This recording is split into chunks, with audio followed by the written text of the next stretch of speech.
Hello, MAGA patriots.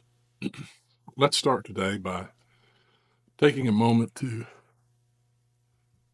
express our deepest sympathies for the lives lost in Minnesota and the lives that were attempted to be taken in a political assassination. This can't stand in our country. We pray for the souls of those who were lost and for the lives of those who survived and for the people of Minnesota. We also pray that this gunman is caught and prosecuted to the fullest extent of the law, both state and federal law. Today is June 14th, 2025.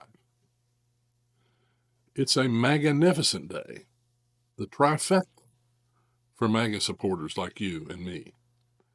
First, it's Flag Day, and may she wave over the land of the free and the home of the brave forever.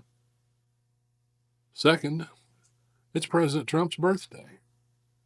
Happy 79th birthday, Mr. President. But more importantly, it's the day of our celebration of the 250th anniversary of the establishment of the United States Army. What an accomplishment.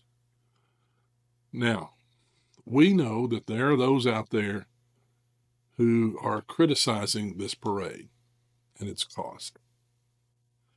But think of the morale boost that this parade is going to give our military heroes, the men and women in uniform, and those who have previously served.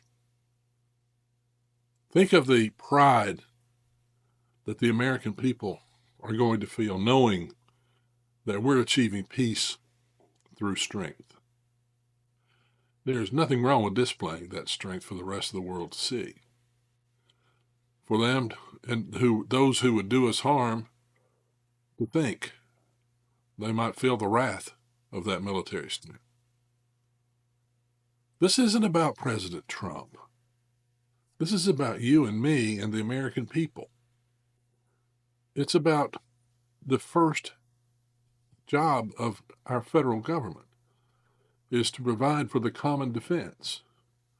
You know, that was our founders. That was the first thing that the founders wanted to establish the federal government for, was to provide for the common defense of the sovereign states. The other was to regulate interstate commerce. They did not envision what the federal government has grown to be. But nonetheless, I am so proud to be one of those Americans who am glad to view this parade and the strength that it's going to demonstrate for all the world. But you know, we've seen these No Kings demonstrations around the country. The Democrats, how I just can't call them anything but what they are, stupid.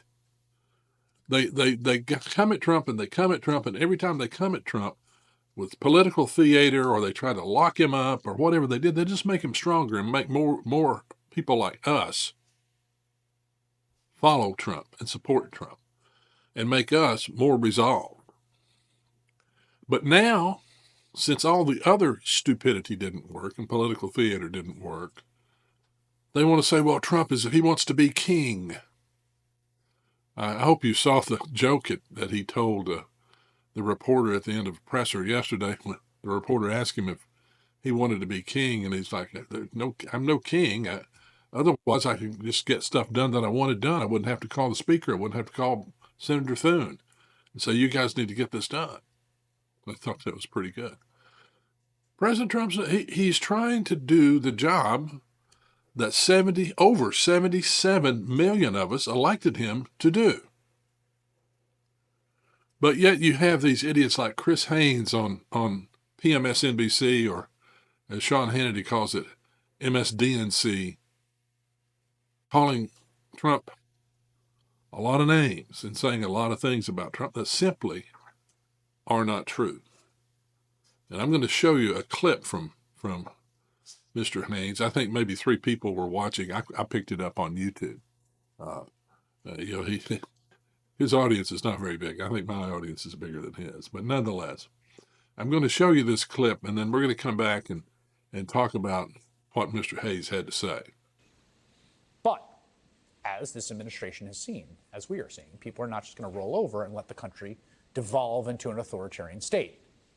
And we are seeing this sort of inherent conflict, what has been the story of Trump 2.0 so far, to my mind, come to a head tomorrow, in fact.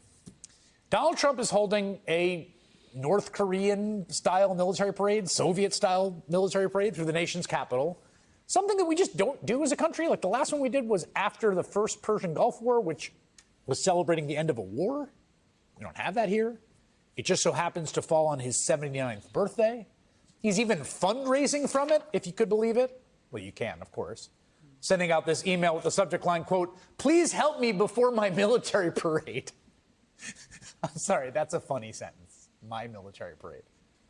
And of course, Donald Trump has already promised, quote, "very heavy force against anyone who would choose to protest his special day." He didn't direct this at rioters or looters or people that broke the law. He said protesters would be met with very heavy force.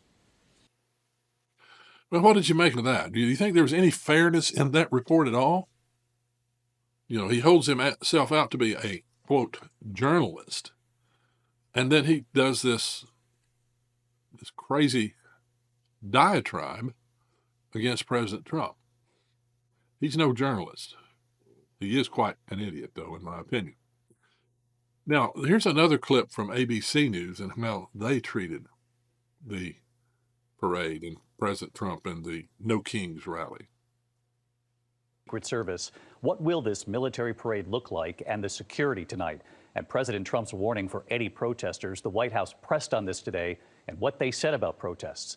ABC's Victor Akendo with the Secret Service flying over the nation's capital tonight. Tonight, we suited up and boarded a U.S. Park Police helicopter with the Secret Service for an exclusive aerial tour over the nation's capital. Here we go. As authorities begin securing President Trump's massive military parade set for Saturday, which coincides with the president's birthday. The entire area around the White House has been completely transformed. From above, we can see the nearly 20 miles of fencing leading right up to where President Trump will be on Saturday. Authorities tell me this will be the safest place in the world. We saw dozens of tanks lined up near the National Mall, and this very close flyby the Washington Monument. People waving at you from the windows. Authorities then taking us behind the scenes on the ground. Well, we're expecting hundreds of thousands of people on the mall. You will see us stands here full of our dignitaries and VIPs to include the president. That's where the president will be? Yep, right up there. The parade will feature nearly 7,000 soldiers, 28 tanks, as well as dozens of armored fighting vehicles, and just added mounted rocket launchers and precision-guided missiles. The military display, the White House says, is to mark the Army's 250th birthday. The price tag, up to $45 million. President Trump warned protesters would be met with very big force. The White House pressed on this again tonight, said they do support peaceful protest. David? Do you think that was fair? Aren't you sick of how these media pukes treat President Trump?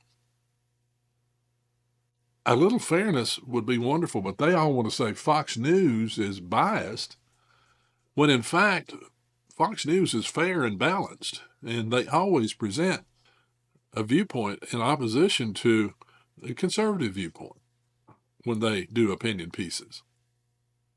But not these people. These people are evil. They want to end what we know as America. They want to focus complete control and become a one-party state. And then we become Cuba or Venezuela. We can't let that happen, MAGA folks. We have to stick together and stand strong. So, on this MAGAnificent day, let's celebrate President Trump's birthday. Let's celebrate the flag. And let's celebrate our marvelous military. Hey, if you liked the video, got some value, leave a comment. Let us know what you think about this. And give the channel a like or the video a like and subscribe to the channel. It really does help us grow the channel and get the message out to more MAGA supporters.